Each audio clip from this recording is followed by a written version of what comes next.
Hello explorers, thanks for joining us again and welcome back to another exciting and informative video on our YouTube channel. If you are joining us for the first time, we want to thank you for watching. In this episode, we shall be looking at the strategic move by the country of Japan to the continent of Africa. Why Japan has decided to build a legacy in the continent of Africa.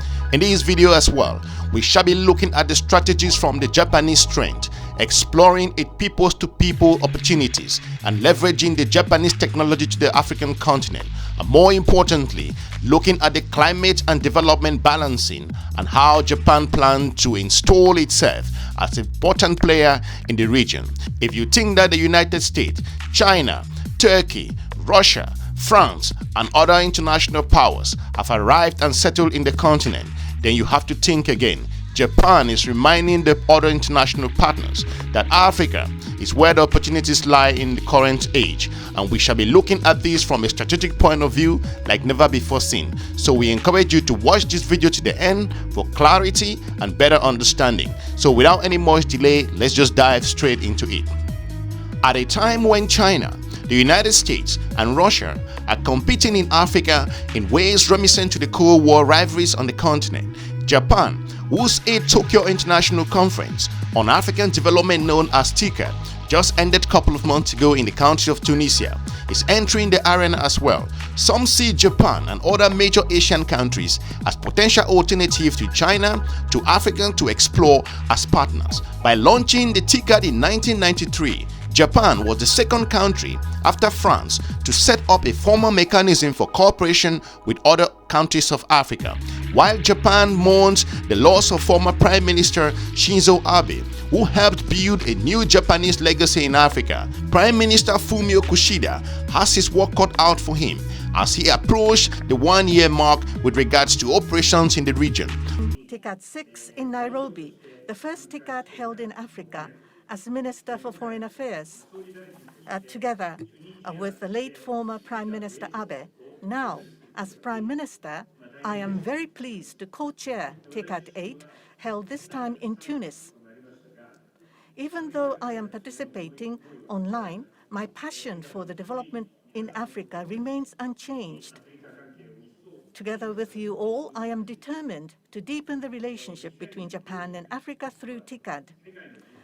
Africa, which is expected to account for a quarter of the world's population by 2050, is a young and hopeful continent where we can expect dynamic growth. Under the leadership of Abe, Japan's cooperation shifted from assistance to business investment in private sector. Kishida aimed to supercharge both with 3-year $30 billion public-private commitment announced in the TICAD conference. Looking forward, the outcomes of TICAD 8 in Tunisia, where some 20 African heads of states and governments were among the 5,000 participants, reflect the clear aim of Japan to differentiate itself from China. A number of side events on subjects ranging from deforestation and digital transformation to agriculture, more leveraging Japan's strength. The ministerial and summit meetings focus on new and key markets and also across the West and East African and looking at the Sahel. Japan's investment level might fall far short of China and its Belt and Road Revolution infrastructure initiatives, but Japan clearly wants to position itself as a key partner. In a closing speech at TICAD 8, Kishida called for a permanent African seat on the United Nations Security Council and announced that his country will push in that direction when it becomes a non-permanent member in 2023-2024. Where Japan makes the difference is the role of its private sector in Japan-African cooperation. Japanese companies have a presence in all 54 African countries, with firms like Toyota Tsusho, Rukunta, Sony Nippon Steel as well, and also Ajinomoto leading the way. The number of Japanese companies on the African continent increased from 169 in 2013 to 259 as of 2019.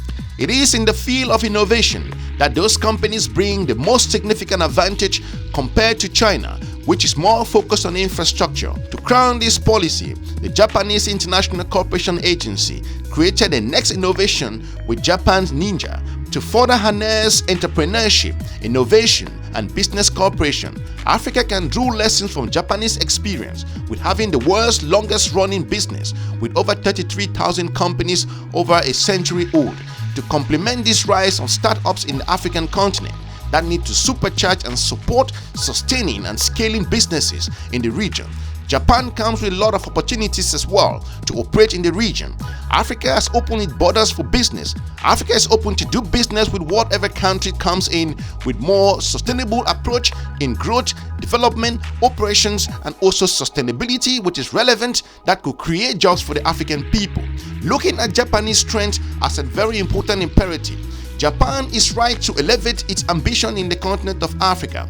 It is a global player and can restore influence by leveraging its tremendous strength in the region. Their relationship isn't new.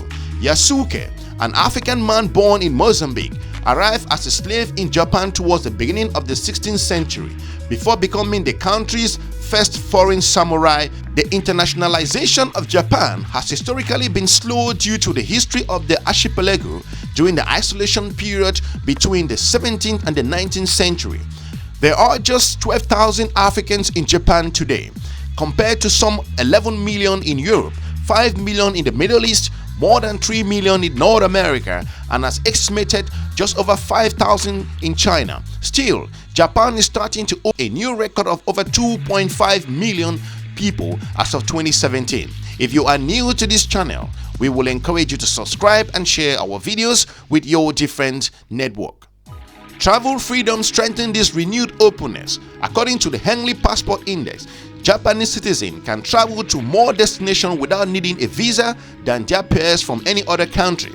While Seychelles has the most powerful passport in Africa, improving access to other African nations to travel freely to Japan will spark innovation, build trust, and enable a diverse group of foreigners to participate in domestic business opportunities.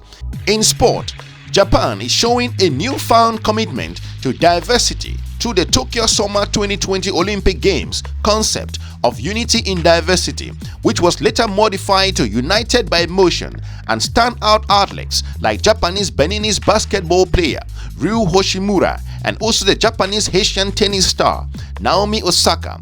When Japan hosted the Rugby World Cup in 2019, it reached the top 8 with more than half of its rosters made up of foreign-born players. Without such diversity, I don't think that they could have accomplished that particular operation, Shinzo Abe, president of the CEO of All Nippon, always said, according to his own perspective. Japan also has a unique advantage in the continent of Africa. It is neither a former colonial empire nor a global power with hegemonic views. This provides Japan's freedom to explore different areas of cooperation and build an innovative relationship with new generation in the continent.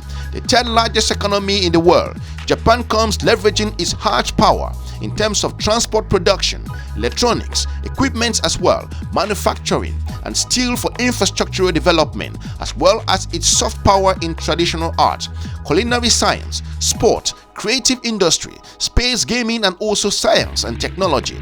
On a continent that has a critical need for creating jobs and transforming its economy, Japan can make a huge change and bring a very important operational presence in the region.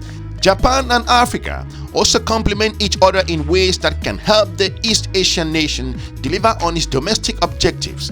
Japan's effort towards the modernization of its economy and low carbon transition face some challenges. The highest national debt in the world at 234% of its GDP, and also the highest proportion of total population over the age of 65 years old.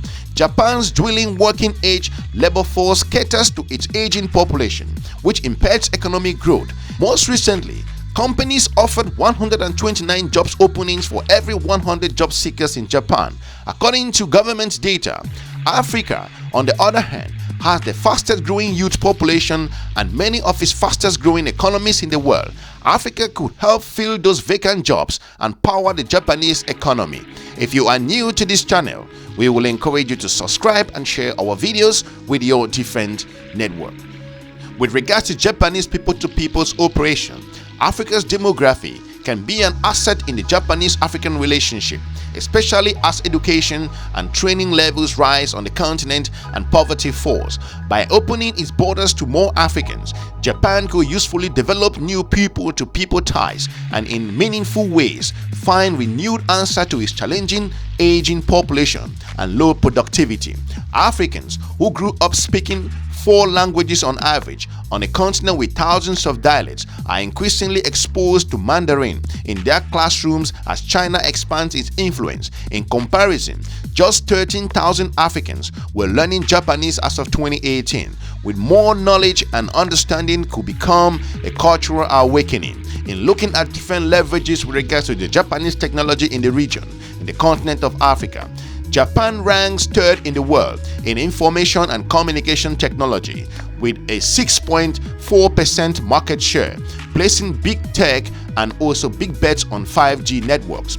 Clouds and quantum computing and other edge computing are so important, and Japan is a major player. However, technology alone will not solve the social determinants that will inhibit inclusive growth. Back in 2016, Council for Science, Technology and Innovation came up with the concept of Society 5.2, looking at different aspects, which defined as a human-centered society that balances economic advancement with resolution of social problems by a system that highly integrates cyberspace and physical space. It's the Japanese version of the metaverse, but really aimed to solve social problems. To unlock this idea, a whole of government's approach is vital. For the TCAD follow-up, African leaders should examine how their youth population can contribute to its large vision and also what digital infrastructure investments are required to realize in both Japan and Africa. From balancing development and other climate-related issues with regards to Japan's operation in the region.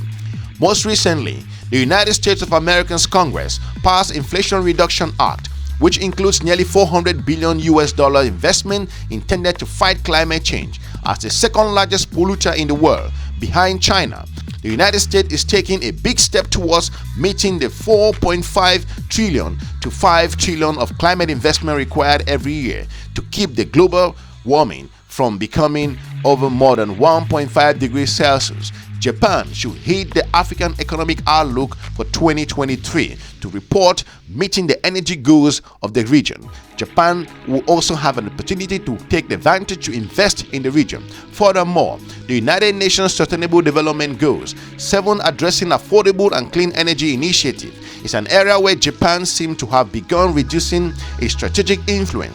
Financing schemes are required to accomplish the SDGs in the African continent, with the continent only halfway to achieving the targets by 2030.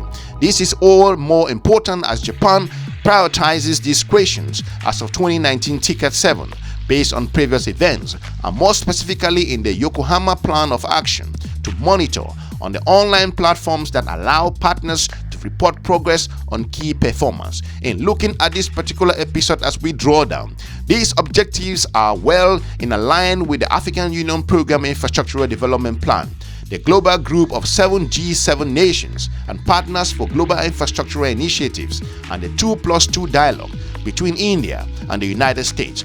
Though they were disrupted due to the global pandemic and now the war in Ukraine, the initiative represents opportunities for Japan to partner with its global allies and build a collective approach to development in the continent. The competitive context in the Indo-Pacific offers a historic opportunity for such cooperations between the West, specifically the United States and France, the major Asian powers, Japan and India.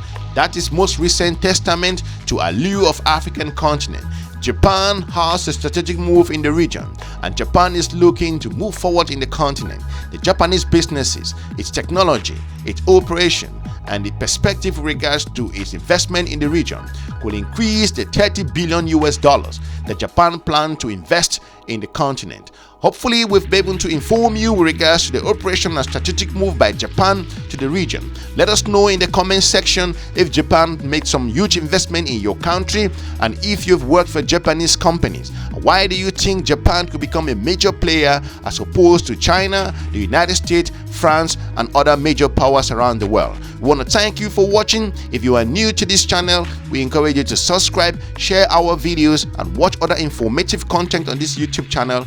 We are looking forward to meeting you soon in our next episode. Have a good day. Bye-bye.